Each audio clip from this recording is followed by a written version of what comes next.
Ladies and gentlemen, listen carefully. There are enemies in your life that do not announce themselves. They don't knock on your door. They don't send you a warning. They don't come with noise, with alarms, or with visible destruction. They come quietly, patiently, strategically. And before you realize it, they have already robbed you of your potential, your purpose, and your destiny. The greatest tragedy in life is not death. The greatest tragedy is living a full life and never becoming what you were born to be. You see, success is not something you pursue. It is something you become. And if you are not becoming the person you were designed to be, then something is interfering with your growth. Something is sabotaging your progress. Something is silently working against you. And tonight, I want to expose those silent forces. Because what you do not identify, you cannot defeat. The first silent killer of success is visionlessness. If a person has no vision, they have no future.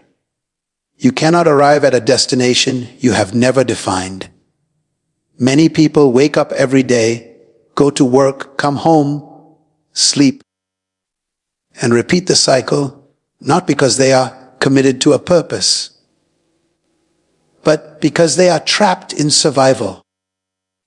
You were not created just to pay bills and die.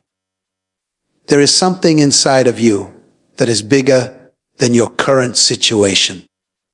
But if you cannot see it, you will never pursue it. Vision is not what you look at, it is what you see. Two people can stand in the same place, and one sees obstacles while the other sees opportunities. The tragedy is this: most people sacrifice their future for the comfort of the present. They trade vision for convenience. They abandon purpose for routine. And slowly, silently, their potential begins to decay. If you don't know where you are going, life will assign you a destination. And I promise you, it will not be the one you were born for. The second silent killer is fear. Fear is a thief that never uses force. It doesn't need to. It whispers, it suggests, it plants doubt. And before long, you start questioning your own ability, your own worth, your own dreams. Fear will tell you you're not ready. Fear will tell you you might fail. Fear will tell you, what will people think? And the tragedy is not that fear speaks. The tragedy is that many people listen. Understand this: fear is not real in the way you think it is. It is a product of your imagination, projecting failure into a future that has not happened. And yet, it paralyzes more people than failure ever will. Most people are not defeated by failure. They are defeated by the fear of failure. And so they never start. They never try. They never step out. They stay safe. They stay comfortable. And they stay average. You cannot fulfill your purpose while negotiating with fear. At some point, you must decide that your destiny is more important than your doubt. The third silent killer is procrastination. Procrastination is not laziness. It is a form of self-deception. It convinces you that you have time when you don't. It whispers, tomorrow, while your destiny is crying out, today. Time is the most expensive commodity you have. You can lose money and recover it. You can lose opportunities and create new ones. But once you lose time, it is gone forever. Every day you delay your purpose, you are delaying your impact. Every day you postpone your dream, you are postponing the lives you were meant to touch. Success does not respond to intention, it responds to action. Many people have good ideas. Many people have great plans. But ideas without execution are worthless. Dreams without discipline are fantasies. You cannot keep putting off what your future depends on. The fourth silent killer is the need for approval. There are people in this room right now who are prisoners, not of circumstances, not of lack of opportunity, but of other people's opinions. You are afraid to step out because you are worried about what they will say. You are afraid to be different because you are addicted to acceptance. Let me tell you something. If you live for people's approval, you will die from their rejection. You were not created to fit in. You were created to stand out. Every great individual in history had to break away from the expectations of others. They had to be misunderstood. They had to walk alone at times. Why? Because purpose is not democratic. Not everyone will understand your assignment. Stop asking permission to become who you were born to be. The fifth silent killer is lack of discipline. Success is not about talent. It is about discipline. Talent will give you an opportunity, but discipline will sustain it. There are people who are gifted, but going nowhere. And there are people who are less talented, but achieving extraordinary results. The difference is not ability, it is consistency. Discipline is doing what is necessary, even when you don't feel like it. It is waking up when you don't want to wake up. It is working when you don't feel motivated. It is staying committed when excitement fades. You cannot build a great life on inconsistent effort. Success demands structure. It demands habits. It demands daily commitment.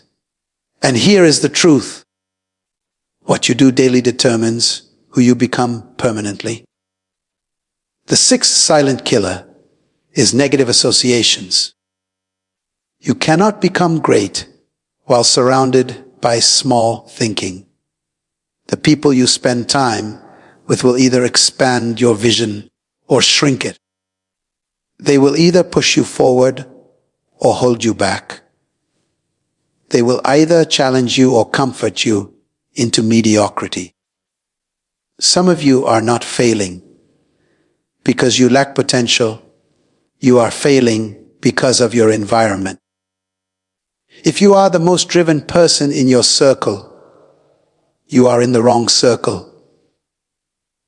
You need people who stretch you, people who challenge your thinking, people who refuse to let you settle. Because whether you realize it or not, your environment is shaping your mindset, and your mindset is shaping your life. The seventh silent killer is the loss of purpose. Purpose is the reason for your existence. It is the answer to the question, why am I here?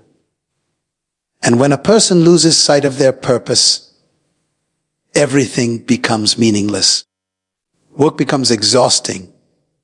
Life becomes routine. Passion disappears.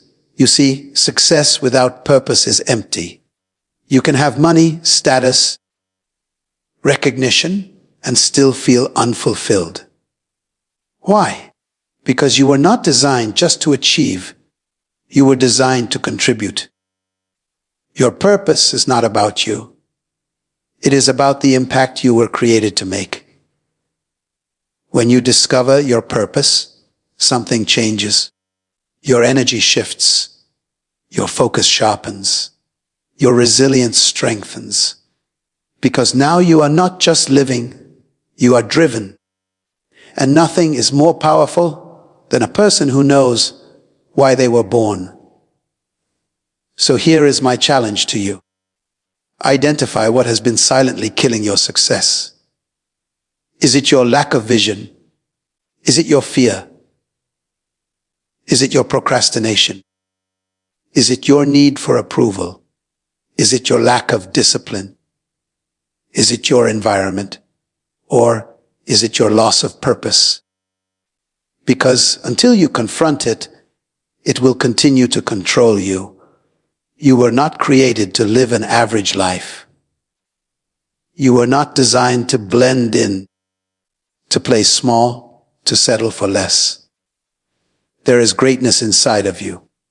There is potential within you that has not yet been released. But potential is not enough. You must activate it. You must develop it. You must protect it. And most importantly, you must refuse to let anything silently destroy it. The future is not something you enter.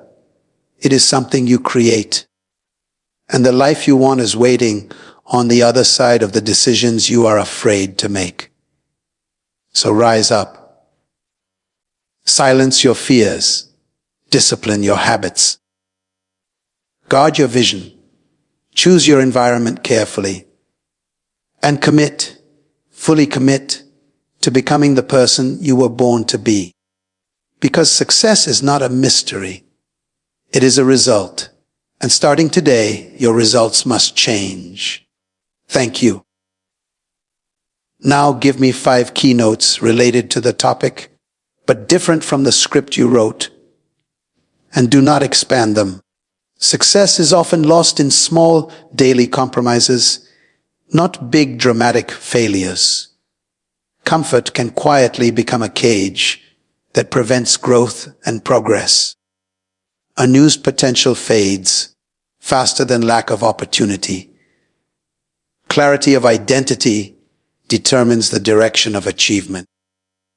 What you tolerate consistently will eventually define your results. What you tolerate consistently will eventually define your results. Let that settle in your spirit for a moment. Because this is not just a statement, it is a law. Whether you acknowledge it or not, whether you agree with it or not, your life right now is a reflection of what you have been willing to tolerate. Not what you dreamed about. Not what you talked about. Not what you posted about. But what you allowed. You see, life does not respond to your wishes. It responds to your standards. And standards are not declared by your words. They are revealed by your tolerance.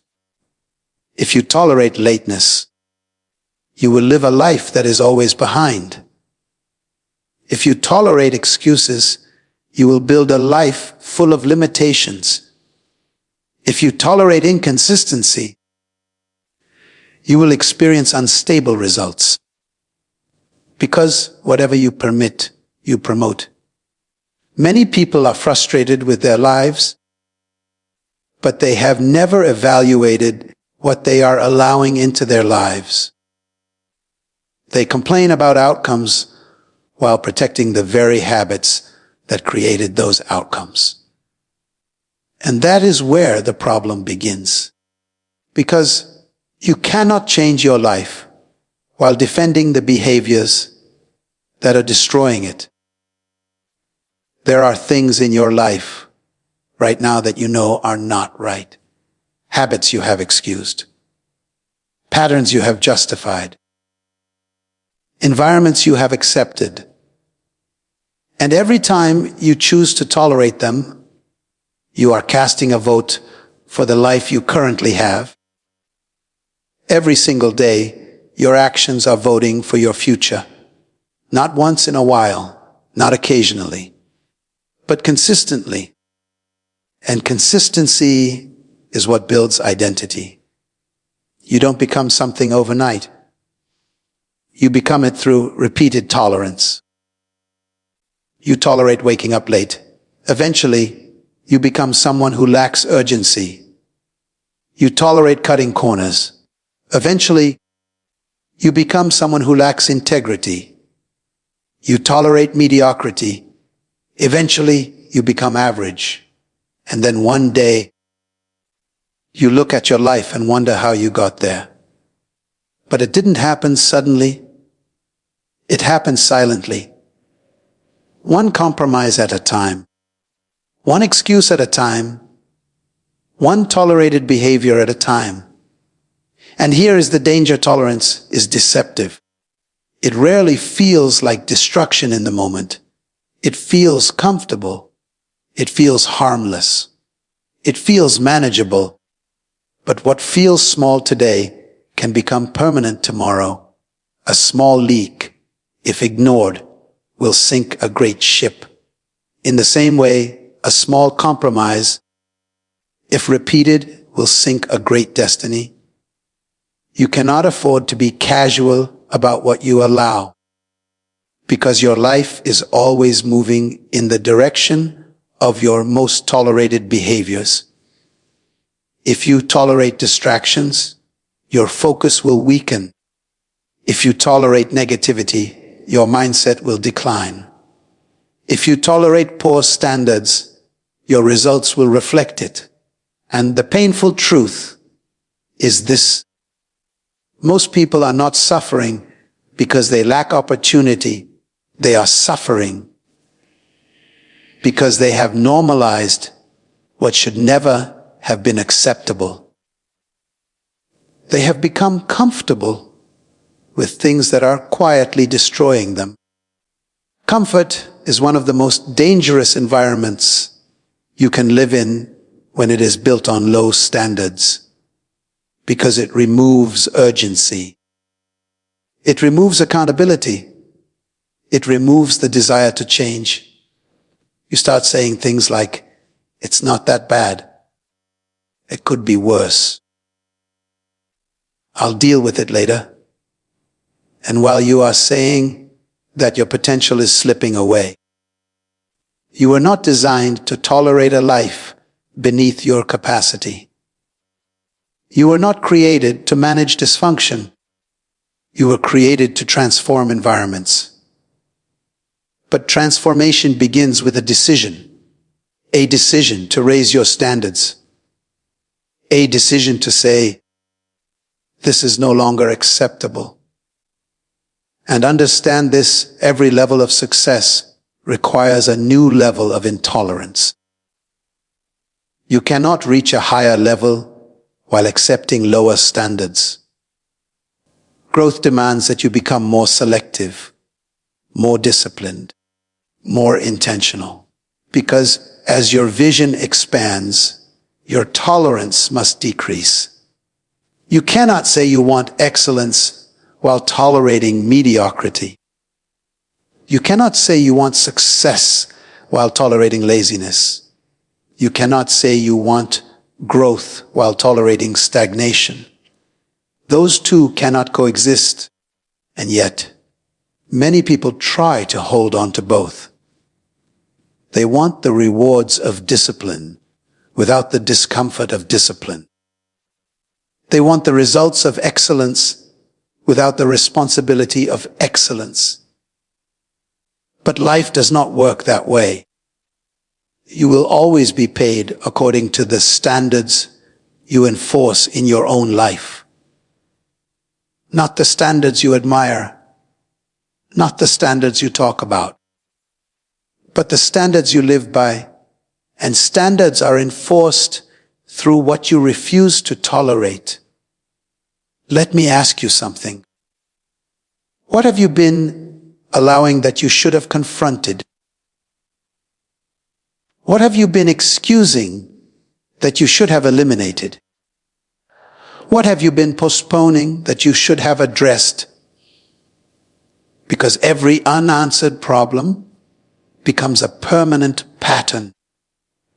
Every ignored issue becomes an accepted reality. And every accepted reality eventually becomes your identity. This is why some people stay stuck for years. Not because they cannot change, but because they will not confront what they tolerate. Confrontation is uncomfortable. It requires honesty. It requires courage. It requires responsibility. But without it, nothing changes. You cannot correct what you are unwilling to confront. And many people would rather protect their comfort than pursue their potential. They would rather adjust to dysfunction than eliminate it. They would rather explain their situation than change it. And so they remain in cycles. Cycles of frustration, cycles of inconsistency, cycles of unrealized potential. All because they have made peace with what they should have declared war against. Listen carefully.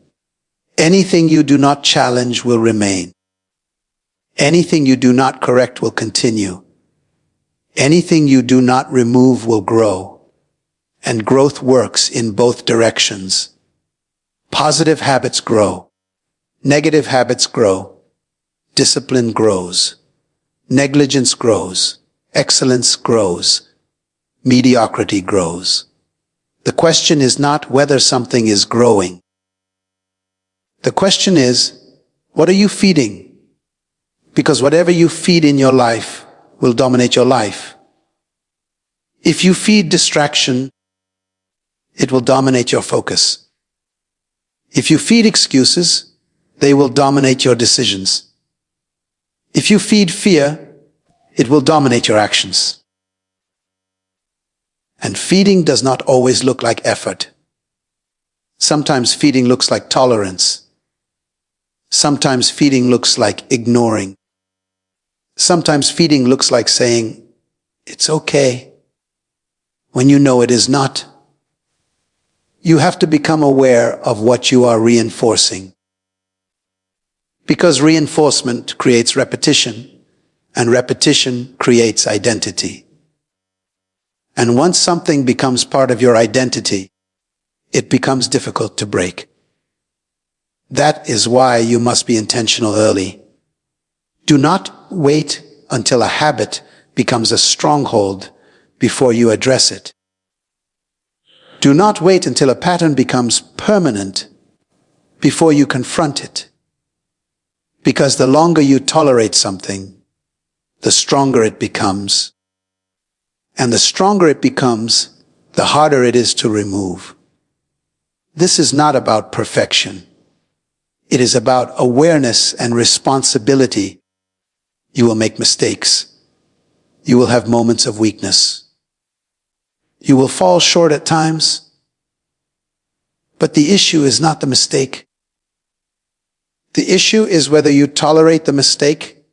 Do you correct it? Do you learn from it? Do you grow beyond it? Or do you normalize it? Because the moment you normalize what should be corrected, you have just lowered your standard. And lowered standards always produce lowered results. You cannot rise above the level of what you accept. That is why discipline is not just about what you do. It is about what you refuse. It is about drawing lines. It is about setting boundaries. It is about saying, "This no longer has a place in my life."